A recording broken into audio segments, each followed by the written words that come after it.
मन ना रंगाए जोगी कपड़ा रंगाए। सदगुरु कहते हैं रंगाना मन को था लेकिन कपड़े को रंग लिया। मन को फेरना था लेकिन हाथ में माला फेरने लगा। और समस्या यहीं आरंभ हो जाती है। कभी भी हम मूल बातों पर ध्यान नहीं दे पाते कि क्या करने से सब कुछ अच्छा हो जाए। सदगुरु कहते हैं मन को रंगा लेता। संसार तो रंगा ही है माया के रंग में। आपका विचार भी माया के रंग में रंग रहा है। आपका चरित्र भी संसार के रंग में रंग रहा है। और सदगुरु कहते हैं इससे पहले कि तुम पूरी तरह संसार और माया के रंग में रंग जाओ, कोशिश करना कि गुरु कृपा से ज्ञान का रंग तुम्हारे मन पर चढ़ जाए, त्याग का रंग चढ़ जाए, भक्ति का रंग चढ़ जाए, प्रेम का रंग चढ़ जाए। जैसे ही प्रेम का रंग चढ़ता है, संसार के सारे रंग फीके पड़ने लगते हैं। संसार का सारा रंग बदरंग होने लगता है। संसार का रंग तभी तक चढ़ा है जब तक हम सत्य से दूर हैं, प्रेम से दूर हैं, गुरु के कृपा से दूर हैं। इसलिए सदगुरु कहते हैं मन न रंगाए, मन को नहीं रंगाया। और जब मन को तुमने ज्ञान के रंग में नहीं रंगाया तो माया ने रंग लिया।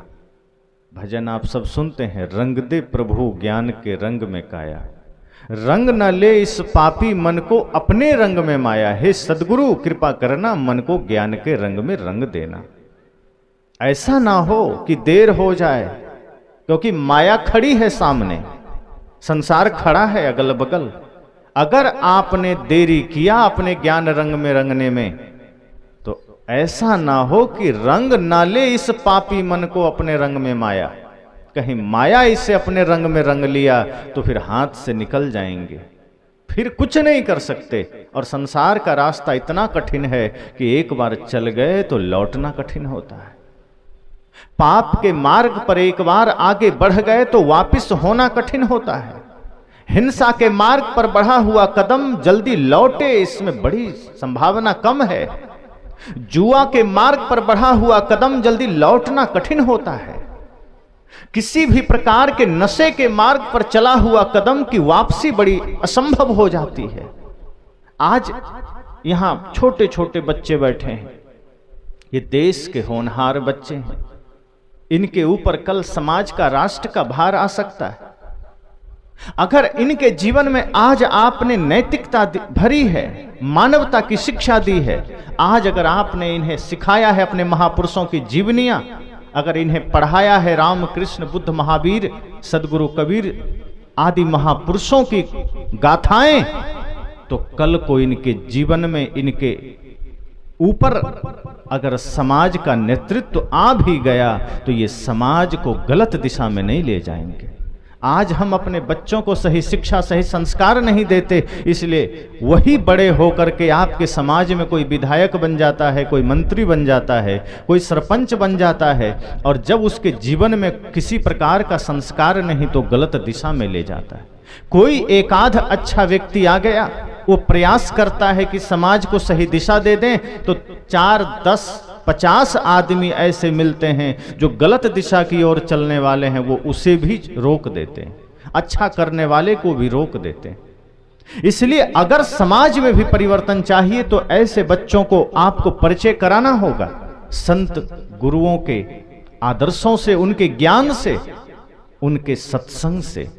बहुत जगह ऐसा होता है, माता पिता कहते हैं हम तो सत्संग में आ जाएंगे, बच्चे तो स्कूल जाएंगे, छुट्टी नहीं। संत कहते हैं कि इससे पहले कि आपके बच्चे का कदम किसी गलत मार्ग पर जाए, उसे प्रयास करना गुरु संत के सत्संग में एक बार जरूर ले आना। इससे पहले कि आपके बच्चे हाथ में हथियार उठा लें, उसके हाथ में कोई शास्त्र जरूर पकड़ा देना। इससे पहले कि आपके बच्चे हाथ में शराब का प्याला पकड़े, उसके हाथ में पूजा की थाली पकड़ा देना। इससे पहले कि आपके बच्चे किसी का गर्दन दबाए, उसका उन हाथों को संत का चरण स्पर्श करा देना। अगर ऐसा आपने कराया तो यही बच्चे कोई भगत सिंह बन सकते हैं, कोई चंद्रशेखर आजाद बन सकते हैं, कोई खुदीराम बोस बन सकते हैं। यही बेटियां कोई लक्ष्मीबाई बन सकती हैं, कोई मीराबाई बन सकती हैं। लेकिन हम अगर इन संस्कारों से दूर रखते हैं तो ये बच्चे किन्हें फॉलो करेंगे? अगर आपने अपने घर का वातावरण धार्मिक नहीं बनाया, सत्संग का नहीं बनाया, तो आपके घर में फिर ये बच्चे फॉलो करेंगे किसी हीरो को, हीरोइन को, क्रिकेटर को। इनके आदर्श बनेंगे वो अभिनेता अभिनेत्री जो इस समाज के सबसे बड़े बेड़ा गर्क करने वाले हैं। इससे पहले कि आपके बच्चे के जीवन का आदर्श कोई हीरो हीरोइन बने, इन्हें भगत सिंह से परिचय कराइए। और निश्चित मानिए, जिस दिन अपने बच्चों में आपने भगत सिंह का सामर्थ्य भरा, आपने श्रवण कुमार की भक्ति भरी, आपने महापुरुषों का ज्ञान भरा, ये जब बड़े होकर के समाज में चलेंगे तो इनके नेतृत्व में बहनें भी अपने आप को सुरक्षित महसूस करेगी कि मेरे पास मेरे गांव का ही भाई खड़ा है। वरना आज इसी गांव, इसी मोहल्ले में बहनें असुरक्षित महसूस करती है कि कहीं हमारे साथ कुछ गलत ना हो जाए। ये किसकी देन है? क्योंकि बचपन में आपने शिक्षा तो दिया, उसे संस्कार नहीं दिया। इसलिए सदगुरु कहते हैं मन को रंगाना, मन को साधना। और अगर आपने मन को साध लिया तो ये समाज बदल सकता है। अभी हमने बाहर के दिखावे में अपने आप को समर्पित कर दिया है। बाहर सब अच्छा है, बाहर कोई कमी नहीं है। आज इस धरती पर किस चीज की कमी है? जो लोग पहले एक साइकिल लेने का सामर्थ्य नहीं रखते थे, वो भी 4 व्हीलर लेके घूम रहे हैं। भौतिकता में हमारे पास कोई समस्या नहीं है, हम कहीं ना कहीं आगे बढ़ गए हैं, पर धार्मिकता में हम इतने नीचे आ गए हैं कि वहां पर हमारे भीतर संस्कारों का अभाव हो चला। मित्र मित्र ना रहा। मैंने कल कहा था कि परिवार में ही विघटन आ गया, समाज में विघटन आ गया। बच्चे गलत रास्ते पर जा रहे हैं, नशा के मार्ग पर जा रहे हैं, हिंसा के मार्ग पर जा रहे हैं। अपने ही माँ बाप के चरण छूने में बच्चों को दिक्कत आ रही है। क्यों? क्योंकि हमने बचपन से संस्कार नहीं दिया, शिक्षा दिया है। हम कोशिश करते हैं हमारे बच्चे कॉन्वेंट में पढ़ें, कोई दिक्कत नहीं, आपकी इच्छा है, ठीक है, पढ़ाइए। लेकिन एक बात याद रखना, आपके बच्चे अगर किसी बड़े कॉन्वेंट में जाएंगे, वो डॉक्टर, इंजीनियर, वकील, IAS IPS करके निकलेंगे, ये दावा है मेरा। लेकिन वो एक अच्छा इंसान बनकर निकलेंगे, इसमें संदेह है। लेकिन अगर आपने उसे सही संस्कार दिया, संत के चरण से उसकी निकटता बनाए रखी, तो वो डॉक्टर भी बन जाएगा, वकील भी बन जाएगा और एक अच्छा इंसान भी बना रहेगा। मुझे याद आती है बात, अभी हम गए थे महंत साहब के साथ, ये विद्यापीठ की स्थापना करने का संकल्प इनका है। मुझे बड़ा अच्छा लगा कि अगर अपने समाज में ऐसे संत, ऐसे महंत संकल्पित हो जाएं कि हमें गुरुकुल की स्थापना करनी है, विद्यापीठ की स्थापना करनी है, और ऐसे गुरुकुल की, ऐसे विद्यापीठ की जहां बच्चे पढ़ेंगे, सिर्फ मैथ साइंस नहीं पढ़ेंगे, हिंदी नहीं पढ़ेंगे, भूगोल नहीं पढ़ेंगे, वे संस्कार भी जानेंगे, अपने महापुरुषों को भी जानेंगे, माता पिता गुरु की भक्ति भी जानेंगे, और सबसे बड़ी राष्ट्र भक्ति भी जानेंगे। और ये शिक्षा लेकर के अगर विद्यापीठ से कोई विद्यार्थी बाहर आएगा तो ये देश कभी भी इस तरह से विघटन के मार्ग पर नहीं जाएगा, बल्कि पुनः विश्व गुरु बनेगा।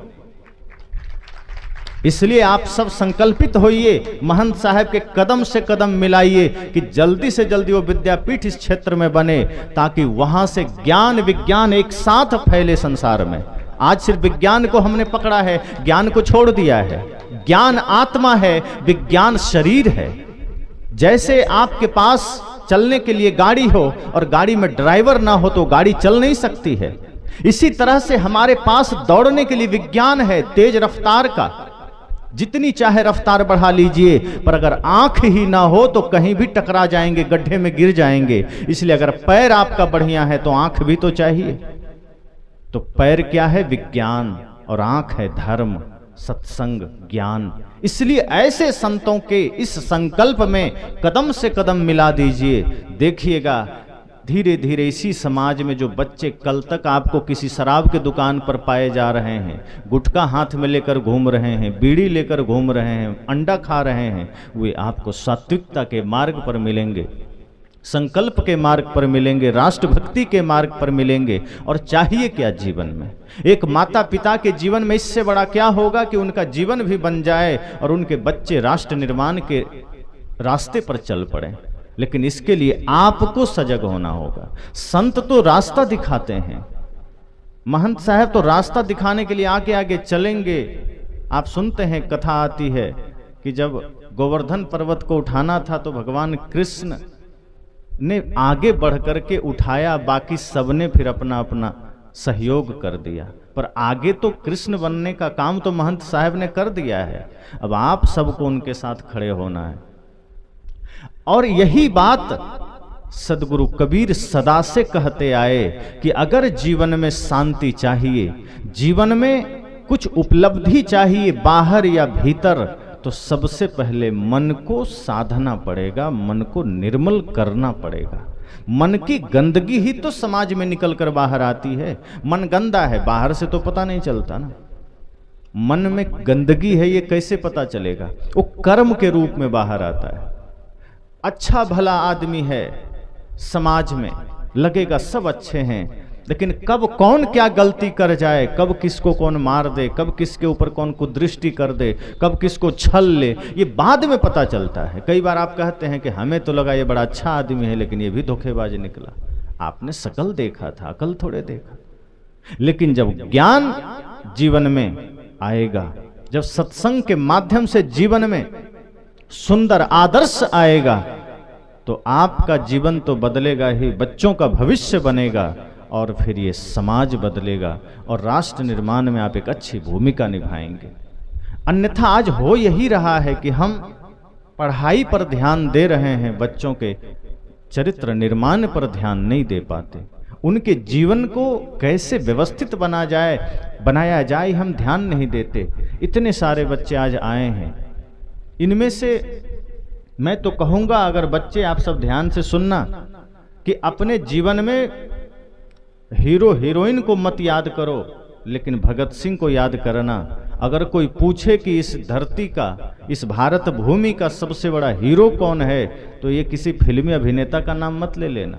आज तो बच्चों से पूछो सबसे बढ़िया हीरो कौन है, तो किसी हीरो हीरोइन का नाम ले लेंगे। पर अगर कोई आपसे पूछे कि इस देश का हीरो कौन है, तो कहना भगत सिंह हैं, चंद्रशेखर आजाद हैं, नेताजी सुभाष हैं, और असली नायिका लक्ष्मीबाई हैं।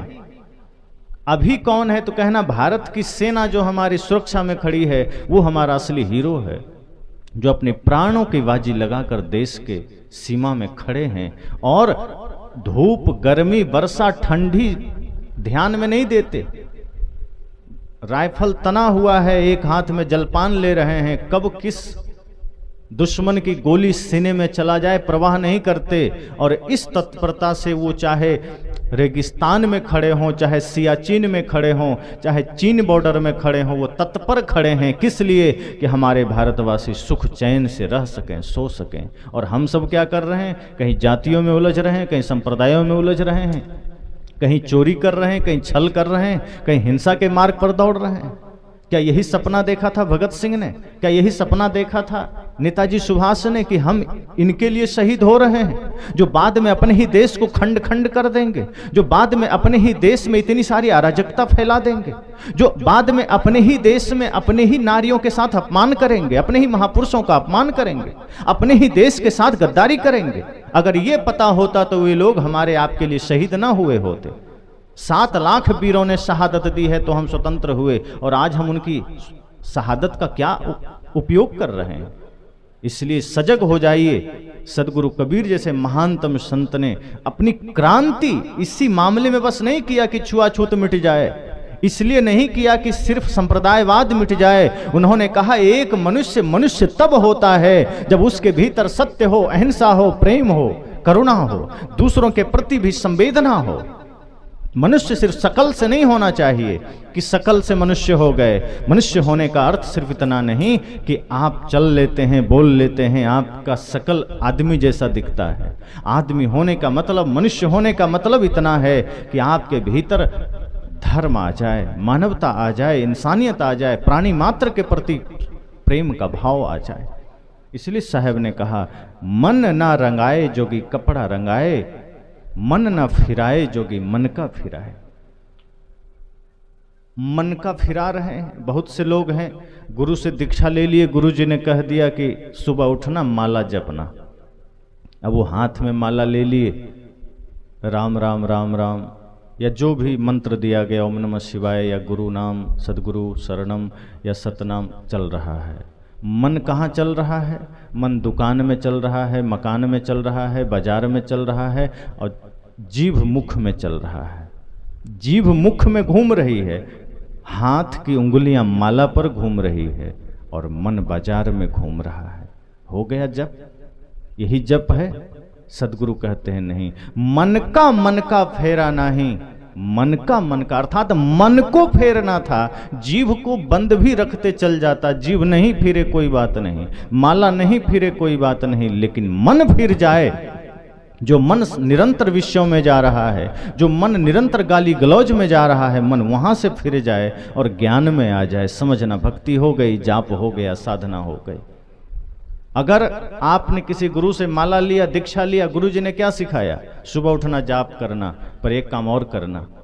जब सुबह उठिए, ब्रह्म मुहूर्त में हाथ पांव धो करके गुरु के चित्र के सामने दीप जला करके बैठ जाइए, और माला फेरने से पहले एक संकल्प लीजिए कि हे सदगुरु, और माता पिता को भी स्मरण करिए कि आपकी कृपा से मुझे आज का सूर्योदय देखने का सौभाग्य मिला है, पुनः ये जीवन मुझे मिला है। मैं आज संकल्प लेता हूं, कल क्या होगा पता नहीं, पर आज मेरा जीवन प्रेम के मार्ग पर रहेगा, आज मेरा जीवन सत्य के मार्ग पर रहेगा, आज मेरा जीवन अहिंसा के मार्ग पर रहेगा। सिर्फ इतना संकल्प लीजिए। मैं नहीं कहता पूरे जीवन भर का संकल्प एक ही दिन ले लीजिए, एक दिन को सुधारने का संकल्प लीजिए कि मुझे सिर्फ आज सही करना है, मुझे सिर्फ आज बढ़िया से जीना है, आज किसी का दिल नहीं दुखाना है, आज किसी के साथ छल नहीं करना है। और आप देखेंगे कि वो आपके भीतर एक ऐसी सकारात्मक ऊर्जा का विस्तार करेगा कि आपका दिन भर बढ़िया बीतेगा। थोड़ी मोड़ी त्रुटि हो सकती है, लेकिन आप पाएंगे कि अन्य दिन की अपेक्षा आप शाम तक आपका जीवन बेहतर हो गया। और जब बिस्तर में जाइए, तो बिस्तर में जाने से पहले, भोजन आदि लेने से पहले फिर 10-20 मिनट गुरु के चित्र के सामने बैठिए, इस भाव के साथ कि ये दीप ज्ञान का प्रतीक है। गुरु मान लो साक्षात सामने आदर्श लेकर विराजमान हैं, और उनके सन्मुख यह भाव करते हुए बैठिए और संकल्प लीजिए कि आपकी कृपा से मेरा दिन भर अच्छा गया। सबको धन्यवाद है, और अगर कोई त्रुटि हुई दिन में तो उसके लिए भी आंख बंद करके मन ही मन उस व्यक्ति से क्षमा मांग लीजिए कि एक छोटी चूक हो गई, लेकिन संकल्प लेता हूं यदि कल का सूर्योदय मैं देख पाया तो ये गलती कल नहीं होगी। इसके बाद भोजन पाइए, विश्राम करने जाइए, और विश्राम करते करते भी यही संकल्प लीजिए कि यह शरीर तो हमारा नहीं है, नियति और प्रकृति ने माध्यम बनाया और ये शरीर हमें मिला, माता पिता की कृपा हुई, ये शरीर हमें मिला, लेकिन इस शरीर का सदुपयोग करना है, इस शरीर का दुरुपयोग नहीं करना है। शरीर से अगर नफरत, घृणा, ईर्ष्या, द्वेष, छल, चोरी हो रही है तो समझना इसका दुरुपयोग हो रहा है। अगर यह प्रेम में जा रहा है, ये शरीर अगर हिंसा का मार्ग त्याग करके अहिंसा में जा रहा है, और इस शरीर से अगर सारे अच्छे काम हो रहे हैं, समझ जाना ये शरीर का सदुपयोग हो रहा है। तो यह सोचिएगा सोते सोते, लेटते हुए, कि यह जीवन तो हमारा कुछ दिन का है, पता नहीं कब विराम हो जाए, लेकिन इस शरीर में रहते रहते जो हम कर्म करके जाएंगे वो कर्म हमें मरने नहीं देगा। अगर हमने अच्छा कर्म किया तो हम अमर भी हो सकते हैं, हालांकि बुरे कर्म करके भी अमर हो सकते हैं। अगर बहुत ज़्यादा पाप कर्म कर लिए तो भी नाम अमर हो जाएगा, जैसे रावण का हुआ, बहुत पाप किया फिर भी अमर हो गया, लेकिन हर साल जलाया जाता है, गाली खाता है। तो आपको तय करना है कि अमर होना है, लोगों के दिलों में निवास करना है, लेकिन राम की तरह या रावण की तरह। अगर राम की तरह निवास करना है तो माता पिता गुरु की आज्ञा में चलना है, वैष्णव बनकर जीना है, एक दूसरे के साथ मैत्री का भाव रखना है, समस्त सृष्टि के प्रति एक करुणा का भाव रखना है। अगर यह कर पाए तो समझना कि ये जीवन भले ही हमसे बिछुड़ जाए, ये शरीर का बिछुड़ना हो जाए, लेकिन आपका छोटा सा भी कर्म अगर महान कर्म हो गया तो आपको मरने नहीं देगा। खुदीराम बोस 18 वर्ष की आयु में भी अमर हो गए। कहाँ जिया उन्होंने 100 साल, लेकिन देश के लिए अपनी वो जवानी लगा दी। किशोरावस्था बल्कि जवानी के दहलीज पर कदम ही रखा था, 18वां साल अभी आया था और देश के लिए स्वयं को समर्पित कर दिया। आज हर हिंदुस्तानी के हृदय में खुदीराम बोस का निवास है। कोई रिश्तेदारी थोड़े है। अगर हम आपसे कहें कि आप अपने दादाजी का नाम बताइए, आप बता देंगे, लेकिन मैं कहूँ दादाजी के दादाजी का नाम बताइए, बहुत लोग कान खुजलाने लगेंगे, याद नहीं है। अपनी ही तीसरी चौथी पांचवी पीढ़ी का नाम याद नहीं है, और कोई खोज के निकाल भी लेंगे दादाजी के दादाजी का नाम, तो मैं ये पूछ दूंगा कि दादाजी के दादाजी के दादाजी का नाम बताए तो गारंटी लेता हूं शायद ही कोई बता पाए। कोई नहीं बता पाए। क्यों नहीं बता पाएंगे? क्योंकि आपकी पीढ़ी में ऐसा कोई महान काम उन लोगों ने नहीं किया जिससे याद रखा जाए। लेकिन अगर मैं कहूं माता शबरी का नाम जानते हैं, कहेंगे हाँ बिल्कुल जानते हैं, कोई परिवार के नहीं हैं, 5000 साल पहले हुए हैं। सदगुरु कबीर को जानते हैं, बुद्ध को जानते हैं, भगत सिंह को जान रहे हैं। क्यों जान रहे हैं? खुदीराम बोस को जान रहे हैं, लक्ष्मीबाई मीराबाई को जान रहे हैं। कोई पारिवारिक संबंध नहीं, कोई रिलेशन नहीं, कोई खानदान में नहीं आते, लेकिन उन्होंने वो काम किया है जिससे दुनिया उन्हें जान सके। इसलिए जब सोने जाइए बिस्तर पर तो ये आंखें बंद करिए कि शरीर तो नश्वर है, आज है कल नहीं रहेगा। इसकी सारी चमक दमक क्षण भर के लिए है, ये क्षण भर में राख हो सकता है, लेकिन इसमें रहते रहते हमें वो कर्म कर जाना है, वो कर्तव्य कर जाना है जिससे ये शरीर हमें मुक्ति के पथ पर ले जा सके, हमें अमर बना सके। और शरीर ही माध्यम है। शरीर खुद नश्वर है, लेकिन उसमें इतना सामर्थ्य है कि वो आपको अमर बना देता है। शरीर जैसे छत की ढलाई होती है ना, तो डायरेक्ट ढलाई तो नहीं होगी, उसके लिए पहले सेट्रिंग लगाना पड़ता है, बांस खूंटा पटरा सब लगाना पड़ता है। छत अस्थाई है, लेकिन उस अस्थाई के लिए अस्थाई व्यवस्था सेट्रिंग लगानी पड़ती है। उसके बाद छत उस पर टिकता है। जब छत अपने आप में खड़ा हो गया, सामर्थ्य अपना जागरूक कर लिया, तो सेट्रिंग खोल के हटा दिया जाता है, उसका कोई मोल नहीं। ये शरीर भी सेट्रिंग है। आपको अमर बनाने के लिए, आप अमर बन सकें उसके लिए इस क्षणभंगुर शरीर आपको मिला है, और जब तक यह टिका हुआ है तब तक छत को सही कर लीजिए। अगर सेट्रिंग लगे लगे में छत गड़बड़ हो गई तो सेट्रिंग हटाते ही छत नीचे आ जाएगी।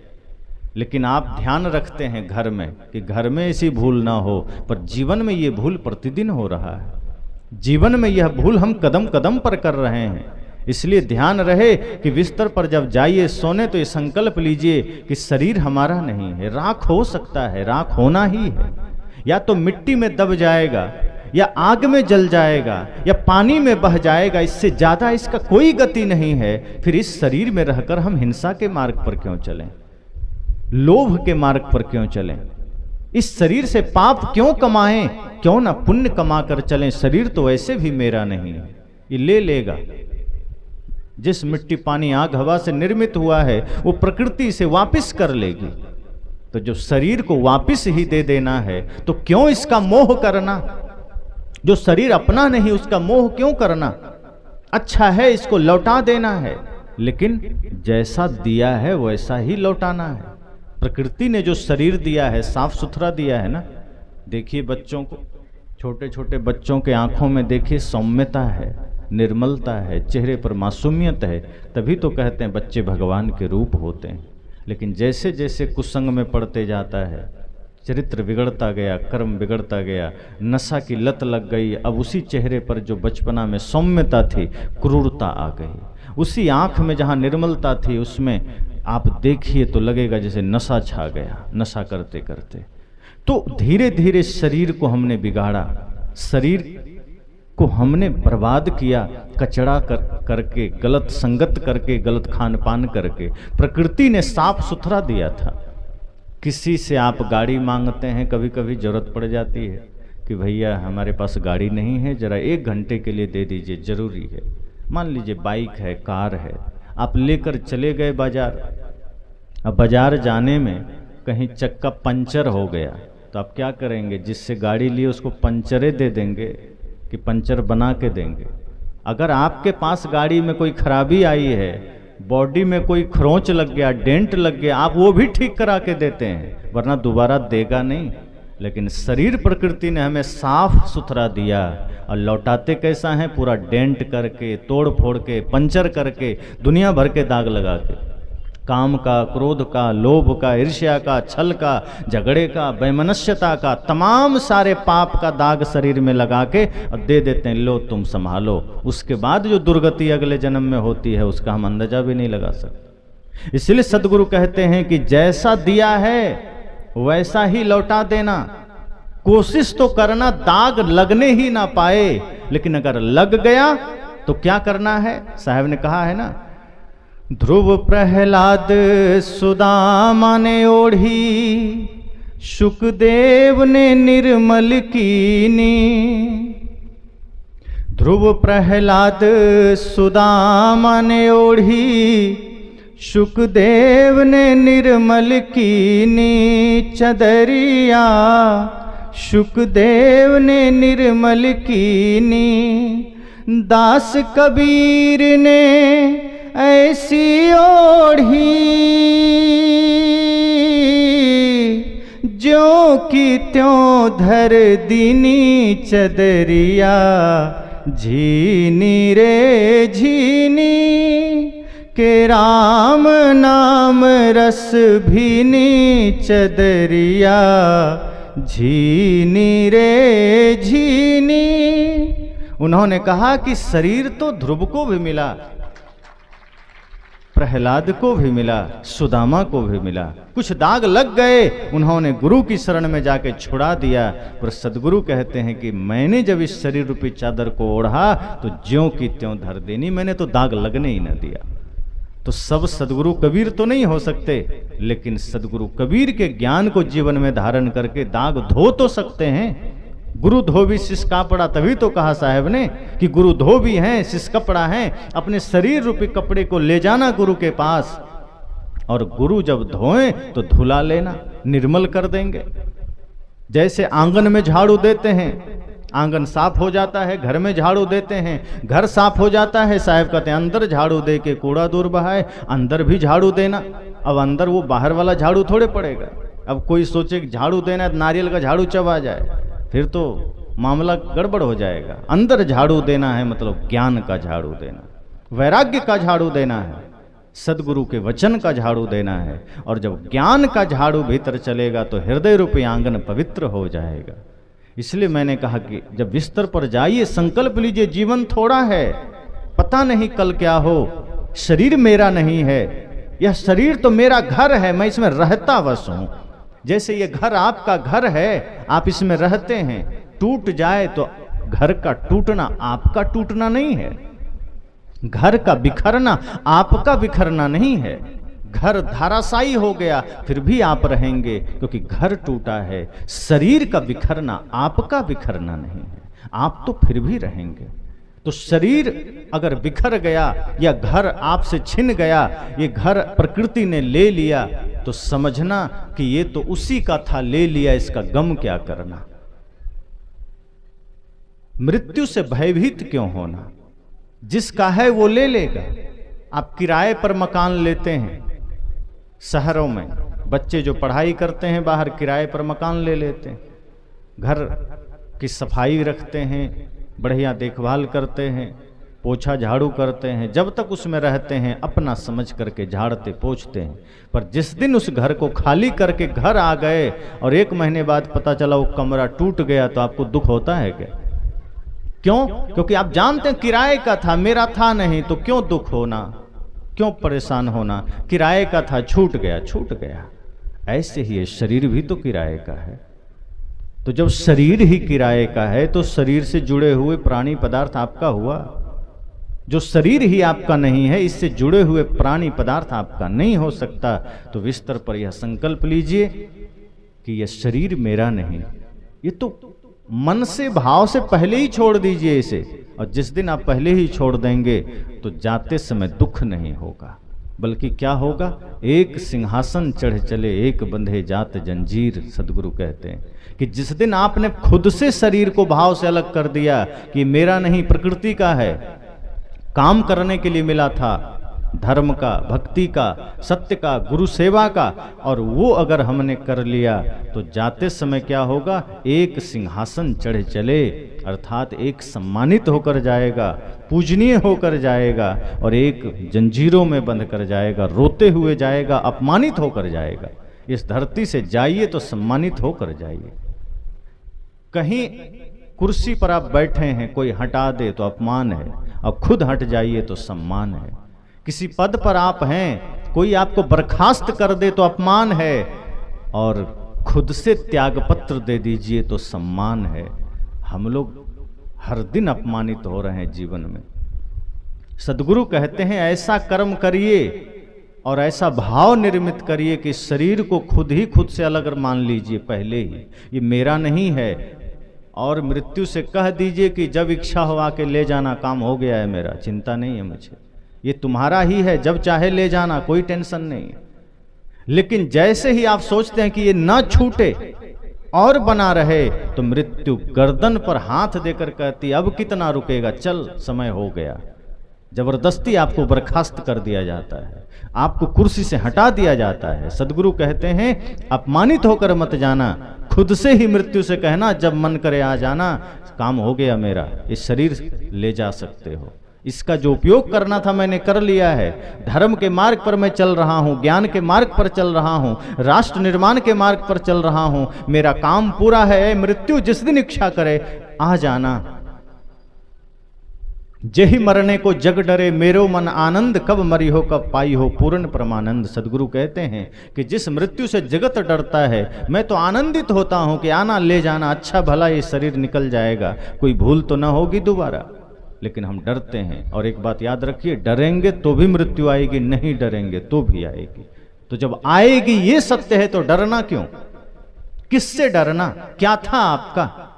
किसके बिछुड़ने का डर है? तो जब इस तरह का संकल्प लेकर आप रात में विश्राम करेंगे, आप देखेंगे कि वो रात आपकी इतनी गहरी निद्रा आएगी, कोई स्वप्न नहीं आएगा, कोई फालतू के विचार मन में नहीं आएगा, गहरी नींद आएगी। और जब सुबह आपकी नींद खुलेगी तो आपको लगेगा कि एक नया जीवन है, सिर हल्का है, कोई बोझ नहीं, कोई शिकन नहीं, चेहरे पर कोई तनाव नहीं, हल्का हल्का।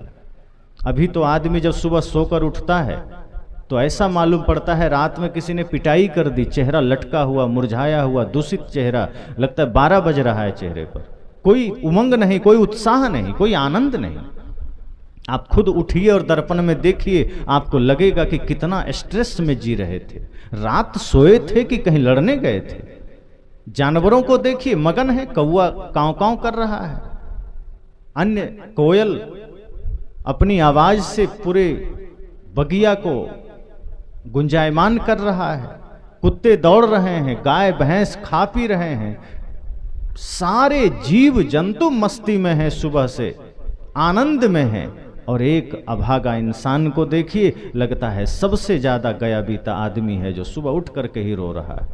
साहब कहते हैं जिस दिन आपने संकल्पित होकर सोया, शरीर के नश्वरता का चिंतन करके सोया, मैं कौन हूं, जगत से मेरा संबंध क्या है, शरीर से जुड़े हुए प्राणी पदार्थ स्वप्नवत हैं। जब इस तरह का भाव लेकर आप विश्राम करेंगे, सुबह जब आप उठेंगे आपके चेहरे पर भी वही आनंद होगा, वही शहंशाहियत होगी, वही बादशाहत होगी। तो साहब कहते हैं इस तरह से संकल्पित होकर के विश्राम कर जाइए, सुबह आपका जीवन बड़ा ही आनंदित होगा और आपकी धीरे धीरे जो चेतना शक्ति है वो जागृत होगी, आपकी जो सकारात्मक शक्ति है वो सबल होगी, और फिर आप किसी भी कर्म को करेंगे उसमें सफल होंगे, असफल नहीं होंगे।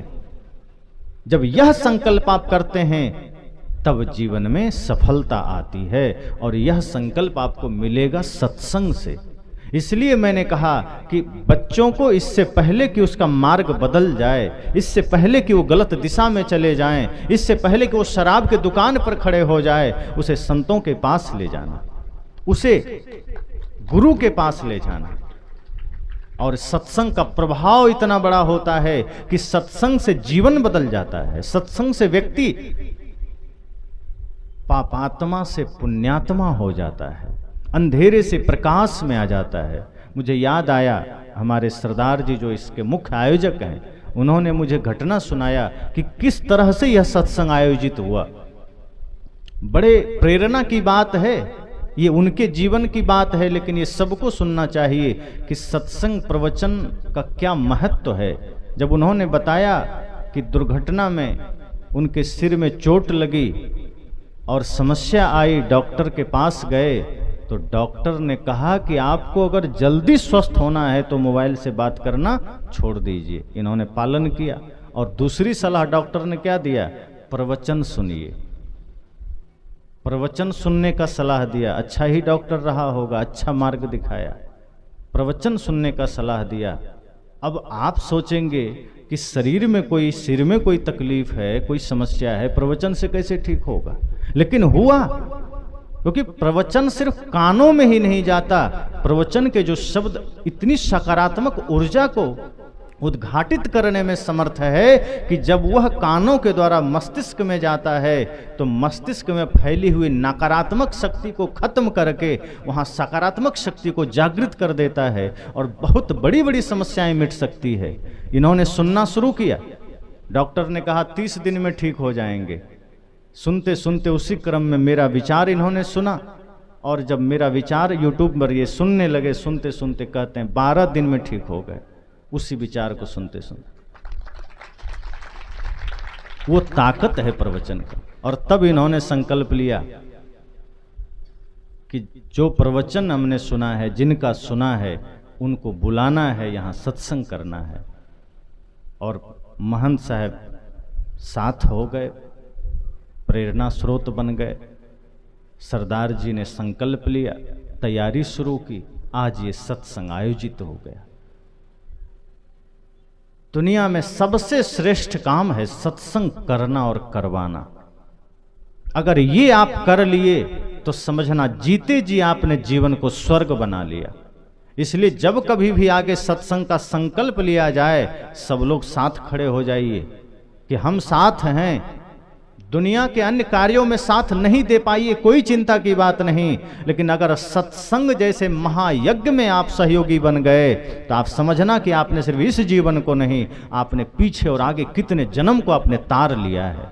क्योंकि सत्संग से सिर्फ एक व्यक्ति एक जीवन में नहीं बदलता। अगर एक जीव में सुधार हो गया तो समझना उसका जन्म जन्म सुधर जाता है। ये सत्संग की महिमा है।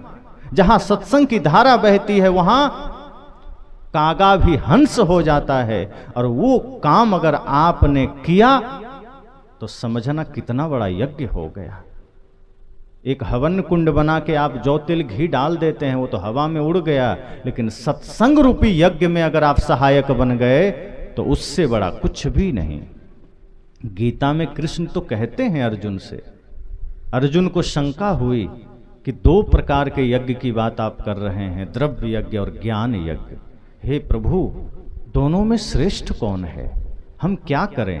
कृष्ण ने कहा द्रव्य यज्ञ ठीक है, जौ तिल घी डालो, थोड़ा मोड़ा वातावरण शुद्ध हो जाएगा, लेकिन श्रेष्ठ है ज्ञान यज्ञ। और ज्ञान यज्ञ क्या है? ये सत्संग को ही उन्होंने ज्ञान यज्ञ कहा। जहां हम बैठते हैं, जहां गुरु हमारे स्वयं साक्षात समझ लो पुरोहित बन गए और आप सब यजमान बन गए, और यह ज्ञान कुंड हो गया यह सत्संग। और हम सब अपने अपने जीवन की बुराइयों की आहुति देते हैं और धीरे धीरे मन निर्मल हो जाता है। सत्संग ये है, ये ज्ञान यज्ञ है। तो इस ज्ञान यज्ञ को गीता ने भी श्रेष्ठ कहा, कृष्ण ने भी, इसे सभी संतों ने श्रेष्ठ कहा। तो उस सत्संग रूपी ज्ञान यज्ञ में आप सहायक बन जाइए, संकल्पित हो जाइए कि आगे जब भी सत्संग हो, इस सत्संग के लिए चाहे 1000 काम छोड़ना पड़े, 2 दिन के लिए छोड़ देंगे।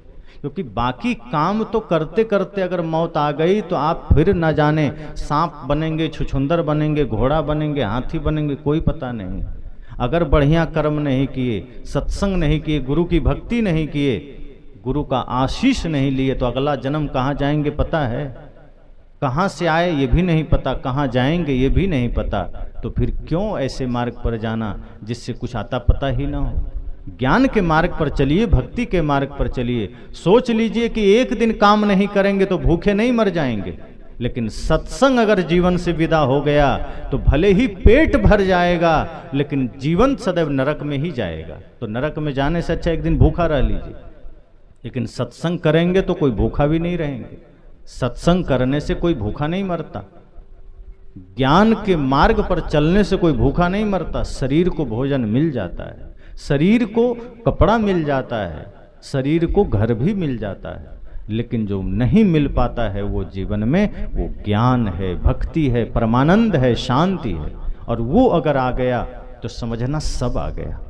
गुरु का ज्ञान जीवन में आ गया, महापुरुषों का सत्संग जीवन में आ गया, तो समझना कि बाहर अगर थोड़ा कमी भी रह गई कोई बात नहीं, अगर झोपड़ी भी है चिंता न करना।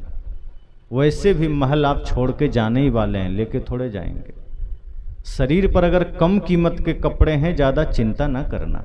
वैसे भी जब शमशान जाएंगे ना, तो बेटा पोता आपका शरीर का कीमती वस्त्र उतार लेंगे। जो सोना का कुछ पहने होंगे ना जेवर, वो भी उतार लेंगे, चैन ऊन भी उतार लेंगे। नहीं कहेंगे कि पिताजी हैं, दादी जी हैं, माता जी हैं, छोड़ देते हैं, ले जाएं। नहीं, वो जानते हैं कि शरीर तो मिट्टी हो गया, ये सोना तो रख लें, कम से कम ये चैन तो रख लें, ये अंगूठी तो रख लें। साथ नहीं देंगे, लेकिन आपके जीवन में जो भक्ति का आभूषण होगा, जो ज्ञान का आभूषण होगा, वो दुनिया का कोई शक्ति आपसे छीन नहीं सकता। वो नहीं कहेगा कि अभी अंतिम घड़ी आ गई, चलो इसका भक्ति का धन ले लेते हैं, इसका धर्म का धन ले लेते हैं। कोई नहीं कर पाएगा। इसलिए एक बार सोने का आभूषण थोड़ा कम हो जाए शरीर में, चिंता न करना, लेकिन ज्ञान का आभूषण, भक्ति का आभूषण ये कम न होने पाए। हमारे जीवन की समस्या तो यही है। 10 रुपये का नोट किसी का खो जाए तो आदमी पीड़ा में होता है, चिंता में होता है कि मेरा 10 रुपया खो गया। प्रतिदिन हमारे जीवन में भक्ति खो रही है, प्रेम खो रहा है, सत्य खो रहा है, हमें चिंता ही नहीं होती। जीवन प्रतिक्षण मृत्यु के निकट जा रहा है, हमें चिंता ही नहीं होती कि ना जाने कब मृत्यु आ जाए। हम पाप के मार्ग पर चल रहे हैं। इसलिए सदगुरु कहते हैं कि चिंता ना करो, ये जीवन तो एक दिन जाएगा, क्यों चिंता करना। लेकिन जाने से पहले ये संकल्प लेना कि हमें सही मार्ग चुनना है, गुरु के भक्ति का मार्ग चुनना है। और जब गुरु भक्ति का मार्ग मिल गया, सच्चे गुरु का मार्ग मिल गया, फिर आप विजयी हो गए। थोड़े से जीवन में आप विजयी हो गए। जीवन थोड़ा हो कोई बात नहीं, बहुत जीवन नहीं चाहिए, लंबा जीवन नहीं चाहिए, थोड़ा भी जीवन हो, लेकिन अगर उसमें भक्ति आ गई तो वो जीवन कीमती हो जाता है, वो जीवन महत्वपूर्ण हो जाता है। और वही शिक्षा फिर अपने बच्चों में दीजिए, बच्चियों में दीजिए। आप संकल्पित हो जाइए कि अपने बच्चों के सामने हम गाली नहीं देंगे। बहुत से घरों में माता पिता बच्चे के सामने झगड़ने लग जाते हैं। बहुत से लोग तो ऐसा करते हैं, अपने बच्चों के सामने नशा करने लग जाते हैं। सदगुरु संत उदाहरण देते हैं। सदगुरु आचार्य श्री धर्मस्वरूप साहब जी एक उदाहरण दिया करते थे कि एक महिला उनके पास गई और उन्होंने कहा, गुरुजी मेरा बच्चा है 5 साल का, अभी से गुटखा खाता है। गुरुजी आश्चर्य में पड़ गए, कहा 5 साल का बच्चा गुटखा खाता है, ये तो बड़ा दुख की बात है, चिंता की बात है। पर तभी सदगुरुदेव जी ने प्रश्न किया कि 5-6 साल का बच्चा गुटखा लाता कहाँ से है। अब उनके माँ, जो बच्चे की माँ थी, थोड़ा सकपका गई। कहा बताओ ये छोटा सा बच्चा गुटखा लाता कहाँ से है। कहा इसी का पिताजी खाता है, घर ही में गुटखा है, इसीलिए भी खा लेता है। कहा बड़ा बच्चा शैतान हो गया है, गुटखा खा लेता है। कहा इसका बाप गुटखा खाता है, वो इंसान है, तो बेटा खा के शैतान कैसे हो गए। इसका मतलब है बाप खुद शैतान है, तभी तो बेटा शैतान हुआ, दुकान से तो नहीं लाया। जब इसका पिता खुद गुटखा खा रहा है तभी तो बेटा खाया। और 6 साल का बच्चा, 5 साल का बच्चा गुटखा खाने सीखा कहाँ से। फिर गुरुजी ने पूछा, ये बताओ तुम भी खाती हो। तो सिर झुका कर कहती है, कभी कभी हम भी खा लेते हैं। कहा जब माता पिता दोनों ही शैतान बने हो तो बच्चा क्या बुद्ध बनेगा। जब खुद ही तुम हिंसा और नशा के मार्ग पर हो, खुद ही व्यभिचार के मार्ग पर हो, खुद ही गलत मार्ग पर हो, तो बच्चे को समझते हो कि यह भगत सिंह बनेगा? अगर तुम रावण बने बैठे हो तो बेटा तुम्हारा मेघनाद बनेगा, लवकुश नहीं बन सकता है। अगर तुम चाहते हो तुम्हारा बेटा श्रवण कुमार बने, भगत सिंह बने, चंद्रशेखर आजाद बने, राम बने, तो माता पिता को भी उस योग्य बनना होगा। तुम ये नहीं सोच सकते कि हम कुछ भी करें बच्चों के सामने और बच्चा बुद्ध बन जाए। अब आप सोचते हैं बच्चा शराब ना पिए और आप रोज पी रहे हैं। अब आप सोचते हैं बच्चा दूध पिए, गंगा जल पिए, तो आप शराब पीना छोड़ देंगे तो बच्चा भी छोड़ देगा, शायद पिएगा ही नहीं। लेकिन आप जो करते हैं वो बच्चा करता है। वो सीखता कहीं से भी है तो आपके ही बीच से, वो बाहर जाके नहीं सीखता। विद्यालय में भी कुछ सीख लेता है, घर में ज्यादा सीखता है, विद्यालय में सीखता है, मित्रों के साथ सीखता है। इसलिए वो आपकी जिम्मेदारी है कि आप बच्चों के सामने नशा ना करिए, बल्कि करिए ही मत, गाली मत दीजिए, झगड़े मत करिए, अच्छी बातें सिखाइए, उसको अच्छे संस्कार दीजिए, महापुरुषों की जीवनियाँ पढ़ाइए। जब अपने बच्चों को सुबह शाम आप महापुरुषों की जीवनियाँ पढ़ाएंगे तो शायद आपके बच्चे धीरे धीरे अपना रोल मॉडल बदल सकें। आज हमारे देश में जहाँ एक और संस्कृति थी कि ध्यान साधना के द्वारा, त्याग तपस्या के द्वारा इस धरती पर नाम कमाया जाता था, ये वो धरती है जहाँ ज्ञानियों का जन्म हुआ करता था, ऋषि मुनियों का जन्म हुआ करता था, त्यागी तपस्वियों का जन्म हुआ करता था, साध्वियों का जन्म हुआ करता था, वीर वीरांगनाओं का जन्म हुआ करता था। और माँ शबरी से लेकर माँ मदालसा, मीरा, माता सीता जैसे वीर वीरांगनाओं, सती साध्वियों ने अपनी साधना से, अपने ज्ञान से दुनिया में नाम कमाया। लेकिन आज उसी भारत भूमि में हम इतना पाश्चात्य जगत के पीछे पड़ गए कि आज इसी समाज में हमारे बच्चे और बच्चियां अंग प्रदर्शन करके मिस इंडिया और मिस वर्ल्ड बन करके नाम कमाना चाहते हैं। ये भारत का पतन है। इसलिए अगर इस पतन से बचना है तो अपने बच्चे को ऐसे लुच्चे लफंगों से परिचय मत कराना, हीरो हीरोइन से, उन्हें परिचय कराना देश के असली हीरो से, असली महापुरुषों से। अगर कभी दिखाना हो तो सदगुरु कबीर के चित्र के सामने ले जाना बच्चे को उंगली पकड़कर और बताना कि ये वो महानतम सदगुरु हैं, संत सम्राट हैं, संत शिरोमणि हैं, जिन्होंने दुनिया को ज्ञान की शिक्षा दी है, विज्ञान की शिक्षा दी है, प्रेम की शिक्षा दी है, समस्त मानवता की शिक्षा दी है, समस्त सृष्टि से प्रेम की शिक्षा दी। इनको पढ़ो तो शायद आपके बच्चे के जीवन में भी वो धर्म की ज्योति जल जाए। अपने बच्चों की उंगलियां पकड़कर वीर वीरांगनाओं के तस्वीर की ओर इशारा करना और बताना कि ये वे लोग हैं जो स्वार्थ नहीं, देश को आगे रखा, व्यक्तिगत जीवन को नहीं, इन्होंने मानवता को आगे रखा और देश के लिए, मानवता के लिए स्वयं को न्यौछावर कर दिया। तो शायद आपके बच्चे में वो भक्ति जागृत हो सके कि वो राष्ट्र के लिए सोच सके। आज आप परिचय भी कराते हैं बच्चों से, क्या कहते हैं? छोटा बच्चा है, ये दादा है, दादी है, मामा है, मामी है, मौसा है, यही तो परिचय कराते हैं। ये तुम्हारी गाड़ी है, थोड़ा बड़ा हुआ देखो ये तुम्हारा खेत है, थोड़ा और बड़ा हुआ देखो ये तुम्हारा बैंक बैलेंस है। इससे ज्यादा आप क्या परिचय कराते हैं?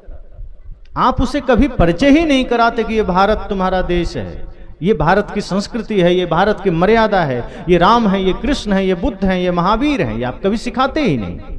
ये लक्ष्मीबाई हैं, ये भगत सिंह है, ये सारे परिचय आप देते ही नहीं हैं। आप उसे अपने रिश्ते नाते सिखा दिए, धन दौलत सिखा दिए, अब वो बच्चे बड़े होकर उसी के पीछे भाग रहे हैं। और आप कहते हैं क्या करें, बच्चे बात नहीं मानते। आपने उसे शिक्षा ही वही दिया है। जिस दिन आपने महापुरुषों की जीवनियां पढ़ाना शुरू कर दिया, बचपन से ही इसमें राष्ट्र भक्ति जागृत हो जाएगी, माता पिता गुरु की भक्ति जागृत हो जाएगी। इसलिए सदगुरु कहते हैं मन को जगाइए, मन को निर्मल करिए, मन को पवित्र करिए, दूसरा कोई उपाय नहीं। मन गंदा रहेगा कुछ नहीं कर पाएंगे। आगे साहब क्या कहते हैं? आसन मारी गुफा में बैठे, मनुआ चौदिस धाये, भव तारक घट बीच विराजे, खोजन तीरथ जाए। आसन मार लिए, अब बहुत लोग नियम बना लिए सुबह मंदिर जाना है। अब मंदिर में गए, ओम जय जगदीश हरे, अब भीतर हो रहा है घर में धन लक्ष्मी बढ़े। इससे ज्यादा मंदिर में क्या मांग रहे हैं आप? मंदिर में भी गए तो धन के लिए ही गए, जगत कामना के लिए कहाँ जाते हैं? अधिकांश लोग मंदिर भी जाते हैं इसी सोच से कि हे भगवान कृपा करना, अगर 10 एकड़ खेत है तो 20 एकड़ हो जाए, 1 मंजिला मकान है तो 2 मंजिला हो जाए, 1 शहर में घर है तो 5 शहर में हो जाए। और इतना मांगते हैं तो बात समझ में आती है, चलो ठीक है स्वार्थ ही जाना है तो अपने लिए मांग रहे हैं।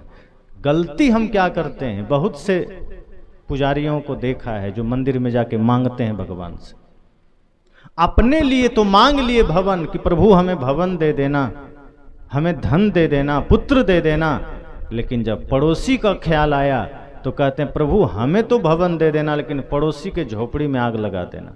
ये आप भगवान से भी मांग रहे हैं। आपका भजन में भी ईर्ष्या चल रही है, पूजा में भी ईर्ष्या चल रही है। ये तो हमारा भजन है, भक्ति है कि गुरु से भी मांगने गए तो गुरु के पास भी अगर गए तो क्या मांगते हैं, गुरु जी कृपा करना पोता मैट्रिक पास कर जाए, गुरु जी कृपा करना बेटे को नौकरी लग जाए, और गुरु जी ने कह दिया ठीक है लग जाएगा। तब क्या कहते हैं, अगर नौकरी लग गई तो आपको घर बुला करके पूजा करेंगे, सत्संग सुनेंगे, दक्षिणा भी देंगे। और गुरुजी ने कह दिया अगर कहीं नौकरी नहीं लगी तब कहा फिर आप भाड़ में जाइए, हमें क्या लेना देना। मतलब भक्ति में भी सौदेबाजी। आप नौकरी देंगे तो आपको घर बुलाएंगे, भगवान कृपा करेंगे तो लड्डू चढ़ाएंगे। भगवान से प्रार्थना कर रहे हैं भगवान कृपा करना, 1 किलो लड्डू चढ़ा दिया। भगवान कृपा करना घर में चोर ना आ जाए, 1 किलो लड्डू चढ़ा दिया। अब चोर भी जाकर लड्डू चढ़ा दे, भगवान कृपा करना आज हमको चोरी करने का मौका मिल जाए। अब भगवान कंफ्यूज हो गए हम सुने किसकी, क्योंकि एक आया था अभी लड्डू चढ़ा के गया, उसने कहा घर में चोरी ना हो कृपा करना। चोर भी आके लड्डू चढ़ा गया कि चोरी कर पाए कृपा करना। अब भगवान सोच रहे हैं सुने किसकी, तो लड्डू चेक कर रहे हैं किसका 1 नंबर है।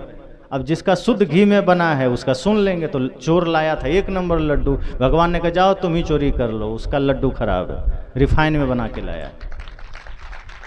ये तो हमारी प्रवृत्ति है कि भगवान को भी घूस देकर हम काम कराना चाह रहे हैं।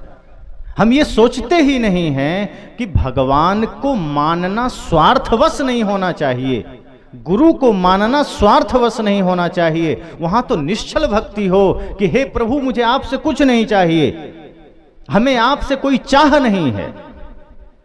माता सबरी से जब राम जी ने कहा कि कुछ मांग लो तो मांगा कुछ, स्वयं राम द्वार पर खड़े हैं, कहा कुछ मांग लो माता। माता ने कहा कुछ नहीं चाहिए प्रभु, फटी हुई साड़ी है, टूटी हुई झोपड़ी है, पैर खाली हैं, खाने को अन्न नहीं है। और तब माता सबरी कह रही हैं कि मुझे कुछ नहीं चाहिए।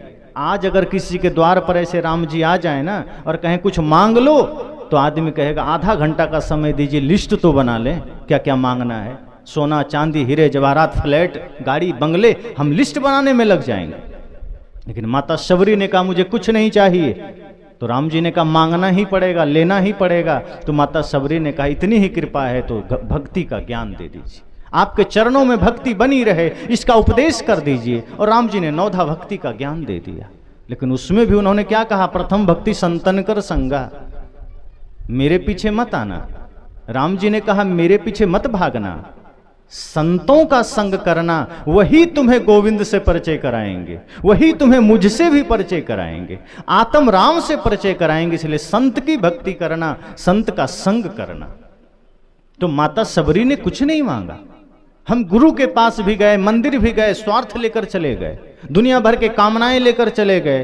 कोई आवे बेटा मांगे यही गुसाई दीजिए जी, ऐसी है दीवानी दुनिया भक्ति भाव नहीं बूझे जी। कोई आया बेटा मांग रहा है, कोई पोता मांग रहा है, कोई धन मांग रहा है। सदगुरु कहते हैं गुरु के पास जाना, भगवान के मंदिर में जाना, कोई कामना मत करना, बल्कि इतनी ही कामना करना, इतनी शक्ति हमें देना दाता, मन का विश्वास कमजोर होना। हम चले नेक रास्ते पे हमसे भूल कर भी कोई भूल होना। इतनी शक्ति हमें देना दाता, मन का विश्वास कमजोर होना। हे गुरु, हे सदगुरु, हे प्रभु, ऐसी कृपा करना कि हमारे जीवन में भक्ति बनी रहे, इस ऐसी शक्ति देना कि हम नेक रास्ते पर चल सकें, हम किसी के आंसू पोंछ सकें, हम किसी के जीवन में उजाला ला सकें। हे सदगुरु, ऐसी कृपा करना कि मुझे कुछ नहीं चाहिए, संसार की कोई कामना नहीं।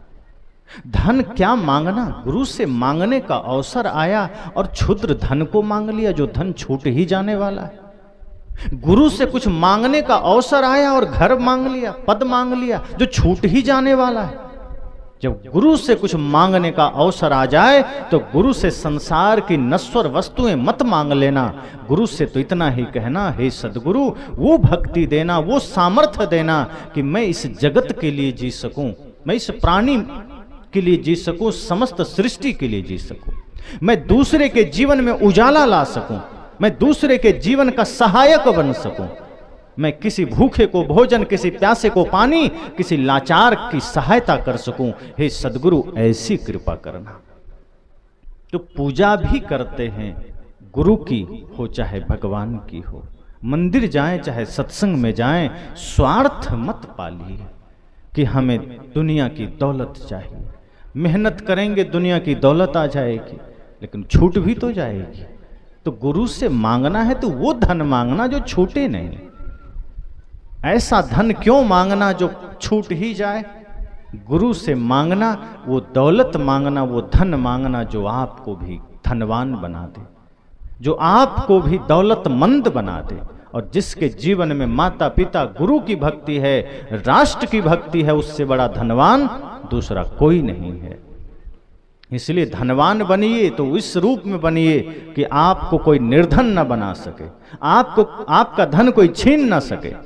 संकल्पित होइए कि हमें तो राष्ट्र निर्माण के मार्ग पर चलना ही है, अपने बच्चों में भी राष्ट्र निर्माण की शिक्षा देनी है, उन्हें भी धर्म की शिक्षा देनी है। और वह धर्म मानवता हो, इंसानियत हो, वह धर्म प्राणी मात्र के प्रति समता मैत्री का भाव हो। तो सदगुरु ने क्या कहा, आसन मारी गुफा में बैठे मनुआ चहुँ दिस धाये। आसन मार के बैठ गए प्रार्थना में और मन दुनियादारी के संकल्पों में लगा है, दुनियादारी के चिंतन में लगा है। ये भक्ति नहीं, साहब कहते हैं भक्ति नहीं है। ये भक्ति के नाम पर ढोंग हो सकता है, पाखंड हो सकता है। अगर आपका मन वचन कर्म निर्मल नहीं है, बाहर बाहर भक्ति चल रही है, बाहर बाहर ध्यान चल रहा है, तो फिर ये छल है अपने लिए, दूसरों के साथ नहीं, अपने साथ। आगे साहब कहते हैं कि जब इतनी सजगता आप में आ जाए कि आप खड़े भी रहें, चलते भी रहें और भीतर भजन चलता रहे, तो क्या होगा। पोथी बाँचे यज्ञ करावे, भक्ति कहूँ नहीं पाए। फिर आपको ये भाव जग जाएगा कि सिर्फ पोथी बाँचने से, यज्ञ करने से भक्ति जागृत नहीं होती। मन निर्मल करने से, गुरु की सेवा करने से, गुरु के आदर्शों को जीवन में उतारने से भक्ति जागृत होती है। हम खूब पोथी बाँचते रहें, खुद खूब यज्ञ करते रहें, क्या हो जाए, कुछ नहीं होगा। मन का फेरे ना ही तुलसी माला फिराए। जो मन सारी समस्याओं का कारण है, कल कहा था मैंने, उसे फेरा नहीं, उसे परखा नहीं, उसे भजन के द्वारा वश में किया नहीं, उसके लिए मनोनिग्रह नहीं किया, मन को साधना में उतारा नहीं, और बाहर सब उपक्रम चलते रहे, सारे कर्म चलते रहे, लेकिन इस फायदा क्या हुआ, कुछ नहीं। अंत में साहब कहते हैं जोगी होके जागा नहीं। जोगी हो गए और जागे नहीं। पुजारी हैं, पूजा मन में नहीं है। साधक हैं, साधना जीवन में नहीं है। भक्त हैं, भक्ति जीवन में नहीं है। जोगी हैं, जोग जीवन में नहीं है। क्या मतलब, क्या फायदा। पुजारी का मतलब पूजा जीवन में हो, और पूजा सिर्फ पत्र पुष्प अगरबत्ती धूप दीप से नहीं, कर्म से हो, वचन से हो। जब आप बोलें किसी से, इतना मीठा बोलें कि आपका बोलना ही प्रार्थना हो जाए। ओम जय जगदीश हरे ही गाना प्रार्थना थोड़े है, मीठा बोलना भी प्रार्थना है, सत्य बोलना भी प्रार्थना है। हवन में कुछ डालना ही यज्ञ नहीं है। सही मार्ग पर एक एक कदम बढ़ाना भी यज्ञ है, परिक्रमा है। आप चेष्टा करिए आपका कदम गलत मार्ग में ना जाए, सत्य के मार्ग में जाए, तो आपका उठा हुआ एक एक कदम यज्ञ ही है, परिक्रमा ही है। कोशिश करिए आपके चिंतन से किसी के लिए गलत ना निकले, आपके चिंतन में कभी संसार का अहित समाया हुआ ना हो। सोचिए भी तो इतना बढ़िया सोचिए कि आपका सोचना भी ध्यान हो जाए, यही तो ध्यान है। सत्संग करिए, ध्यान करिए, तो ध्यान ऐसा करिए कि जब ध्यान से उठिए तो पूरा जगत आपको अपना लगे। अभी हम ध्यान भी करते हैं तो आंख खोलते ही हम दुनिया में कमियां खोजने लगते हैं, किसी की बुराई ढूंढने लगते हैं, किसी की निंदा की तलाश करने लगते हैं। संत कहते हैं सबकी गुण अपनी हमेशा गलतियां देखा करें, कि अगर आंखें बंद करिए तो अपनी कमियों को देखिए, अपनी गलतियों को देखिए, आंखें खोलिए तो जगत की अच्छाइयों को देखिए। शायद आपके जीवन में एक आमूलचूल परिवर्तन आएगा। बनिए मधुमक्खी की तरह, मक्खी की तरह नहीं। मक्खी जहां तहां गंदगी में बैठ जाती, पर मधुमक्खी फूलों पर बैठती है। स्वयं को बनाइए मधुमक्खी की तरह, आंखें खोलिए तो हर जगह लोगों की अच्छाइयों को पकड़ने की चेष्टा करिए। दूसरे के जीवन में कोई अच्छाई है उसको लेने की चेष्टा करिए। हम तो बुराइयों पर नजर डालते हैं, हम तो दूसरे के गंदगी पर नजर डालते हैं। सदगुरु कहते हैं किसी की बुराई मत देखिए, देखेंगे तो आपकी आंखें बुरी हो जाएगी, आपका चिंतन बुरा हो जाएगा, फिर आपका आचरण बुरा हो जाएगा। कोई चोर भी है, आपको पता है वो चोर है, उसकी कोई अच्छाई को देखिए, चोरी को मत देखिए। उसका कर्म वो जाने, वो सजा पा लेगा, समाज सजा दे देगा, विधान सजा दे देगा।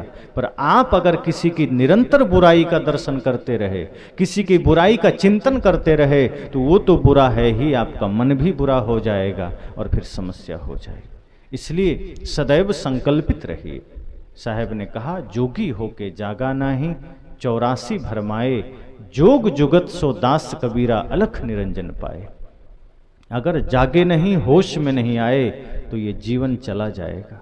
ये जीवन अगर खो गया तो दोबारा पता नहीं मनुष्य शरीर मिले न मिले। पक्का फल जो गिर पड़ा बहुरी न लागे डार। अगर एक बार फल गिर गया तो दोबारा डार में नहीं लगेगा। तो ये जीवन मिला है, सचेत हो जाइए, सजग हो जाइए। मैंने कहा कि सदगुरु कबीर हमें वह शिक्षा देते हैं कि मन को साधना है, मन को ज्ञान के रंग में रंगना है। और जिस दिन मन ज्ञान भक्ति वैराग्य के रंग में रंग गया, आप संसार में थोड़ा भी जिएंगे तो सम्मानित होकर जी सकेंगे। और यहाँ से जब जाएंगे तो पीड़ित होकर नहीं जाएंगे, सम्मानित होकर जाएंगे, आनंदित होकर जाएंगे। और फिर आपकी वही शिक्षा छोटे छोटे बच्चों के जीवन में उतरेगी और पुनः आपके आंगन में कोई भगत सिंह बन सकता है, कोई चंद्रशेखर आजाद बन सकता है, कोई लक्ष्मीबाई बन सकती हैं, कोई मीराबाई बन सकती। चेष्टा यही करिए, स्वयं को साधिए, स्वयं को बदलिए और अपने बच्चों के जीवन में महापुरुषों की जीवनियों को पुनः उतारिए। वरना आपके बच्चे हीरो हीरोइन के चक्कर में, क्रिकेटर के चक्कर में बिगड़ जाएंगे, समाज बिगड़ जाएगा, देश बिगड़ जाएगा। आने वाली पीढ़ियां कहेगी कि हमारे पूर्वजों ने तो हमें बिगाड़ दिया।